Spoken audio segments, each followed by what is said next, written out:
नांदेड़ से लड़ रहे हैं, इस तरह से पोस्ट घूम रहे हैं, क्या सच है? देखिए, अगर पोस्ट घूम रही है तो पर्सन भी कुछ होगा उसके अंदर सच्चाई उसमें। और पोस्ट घुमाने वाले जो है वो मेरे नांदेड़ के अहम जिम्मेदार जो है वो लोगों ने ये पोस्ट डाले हैं, क्योंकि उन्हीं की ख्वाहिश है कि नांदेड़ से इस बार लोकसभा का इलेक्शन हमने लड़ना चाहिए करके।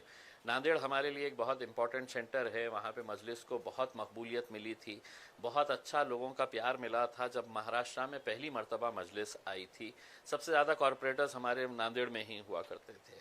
उसके बाद विधानसभा के भी इलेक्शन हमने लड़े हैं, और इस बार जब बाई इलेक्शन होने जा रहा है महाराष्ट्र के अंदर इकलौता एक लोकसभा की सीट का नांदेड़ के अंदर, तो वहाँ के लोगों की ख्वाहिश है कि नहीं, हमने इस बार मैदान के अंदर उतरना चाहिए।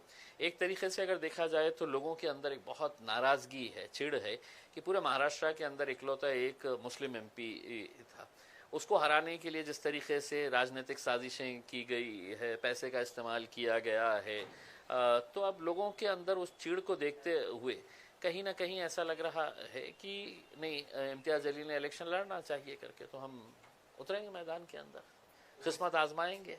दो ही चीज़ हो सकती है, या तो आप हारते हैं या जीतते हैं, देखेंगे। ओवैसी साहब ने आप पर भरोसा रखकर आपके ऊपर ही सौंपा है कि आप कहाँ से लड़ेंगे, तो आपने वही माहौल क्यों चुनाया, वही विधानसभा का गढ़ क्यों चुना? देखिए, लोकसभा की एक ही बाई इलेक्शन की सीट आई है, वहाँ के जो सिटिंग एमपी है उनकी डेथ के बाद ये बाई इलेक्शन होने जा रहा है। अगर कोई और उससे बेहतर अगर होती कॉन्स्टिट्यूएंसी तो वहाँ पर विचार करे होते, लेकिन चूंकि एकलौती एक सीट है, और जैसा मैंने आपको बताया है कि मजलिस का और नांदेड़ का एक बहुत पुराना रिश्ता रहा है, हमारा बहुत अच्छा ऑर्गेनाइजेशन सेटअप है वहाँ पर, तो हमने नांदेड़ के अंदर जाने का फैसला किए है। आप और जरांगे की मीटिंग हुई थी, वहाँ पर कुछ अहम मुद्दों पे चर्चा हुई, तो कौन से मुद्दे थे, और उसके बाद आपने ये ठान लिया कि हमें वहाँ से लड़ना है? देखिए, मैं जरांगे पाटिल साहब से पहली मर्तबा मिला हूँ ऐसा नहीं है। जब उन्होंने अपना आंदोलन शुरू किया था उस वक्त भी मैं उनके गांव गया था। यहाँ पे जब वो एडमिट थे तो 2 मर्तबा मैं हॉस्पिटल जाके उनसे मुलाकात की थी। और इस बार यकीनन जब इलेक्शन के करीब अगर राजनीतिक पार्टी के लोग अगर एक दूसरे से मिलते हैं तो कोई मौसम के बारे में चर्चा नहीं करते हैं। नेचुरल है कि पॉलिटिकल उसके ऊपर ही चर्चा, और जो सोशल माहौल जो चल रहा है महाराष्ट्र के अंदर, इसी के बारे में चर्चा हुई होगी उसमें, और हमने करे है।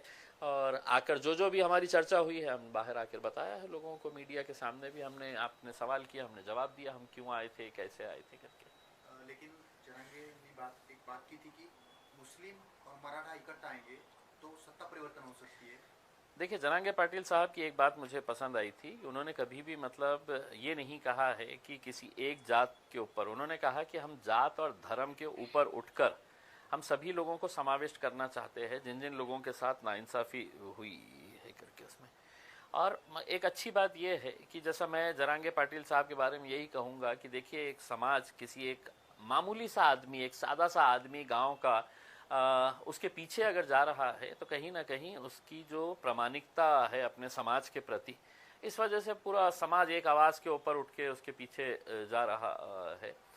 तो यकीनन अब हमारी भी सोच यही है कि जितने भी एस्टैब्लिश पॉलिटिकल पार्टीज़ और एस्टैब्लिश्ड नेता है महाराष्ट्र, लोग हैं तो उनका चेहरा भी नहीं देखना चाह रहे हैं उसमें।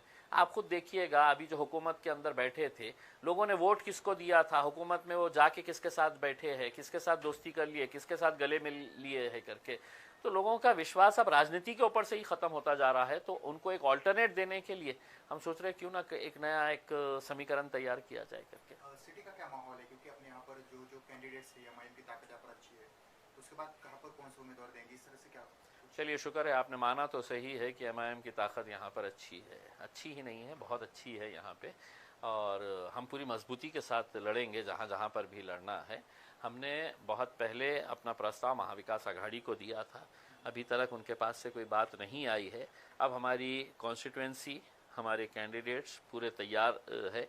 अब हम इंतज़ार कर रहे हैं, या तो आप साफ तरीके से बोल दे हाँ या ना। हाँ बोले तो भी हमारी स्ट्रेटजी तैयार है, ना बोले तो भी हमारी, आप अपनी ताकत दिखाना, फिर हम हमारी ताकत दिखाएंगे। पूर्व मध्य से कुछ नाम सामने आ सकते हैं आपकी तरफ से? हाँ, पूर्व मध्य से आएंगे ना, बहुत सारे लोगों ने फॉर्म भरे हैं, बेहिसाब लोगों ने फॉर्म भरे हैं, उसमें से किसी एक का नंबर लगेगा उसमें।